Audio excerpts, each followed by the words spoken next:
from the SIBO floor is trader Scott Bauer. Scott, we got about 53 minutes left to trade on this Monday.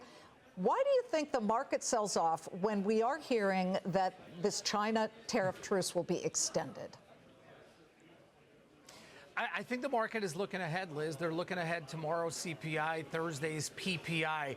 And the tariff news that keeps coming out, quite frankly, it's gotten less and less. You know, the reaction of the markets has gotten less and less. You know, if this would have come out a month ago, 2 months ago, we probably would have seen a bigger reaction. So I think the market is looking beyond that, looking ahead of that at the inflation data. And, you know, this is going to be a big one, though the market, I don't think personally, is prepared for tomorrow's print.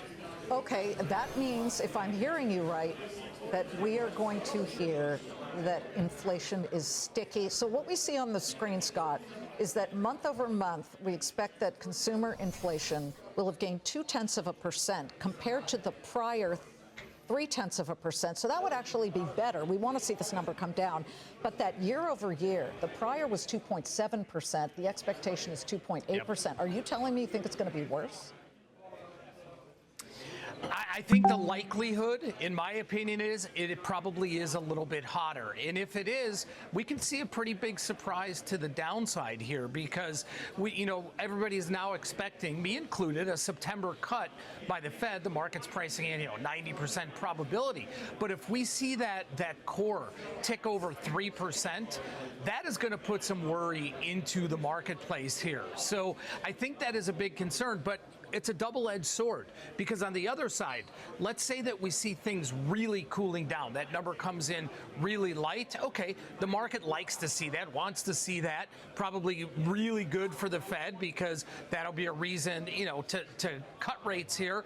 But it's a double-edged sword because that means the economy is really slowing down. And maybe we're on this trajectory then where the tariffs and consumer spending is really starting to hit. So I think it's a situation that we really have to be careful what we're wishing for. And the market doesn't really know what it's wishing for tomorrow. But I can tell you that the traders here are ready for it because with volatility this low, they're loaded up on some downside protection. So far, I find this really interesting, and I'm thinking you're making a lot of sense. So far, what we've seen has been very mild price increases, yes, except that, let's just go back to last week.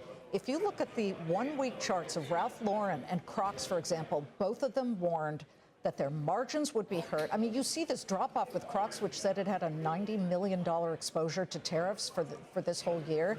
And it's not just Crocs or Ralph Lauren. It's Procter & Gamble. It's General Motors. It's Ford. It's some of these companies that dripping, dropping, we're starting to see more and more of it. So perhaps these prices do go up later on. Is that what you're seeing? And is it retail that gets hit first? Absolutely it is, because once these prices start going up, that's when the consumer is really going to start pulling back.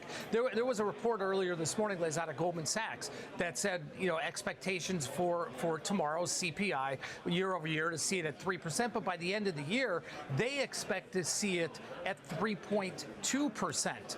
And they also put out there that if it weren't for the tariff situation, they would see it at 2.5%, actually a reduction. So that's a really wide spread here, and I think that people are now starting to price that in on the back end of the year. That's the concern I have.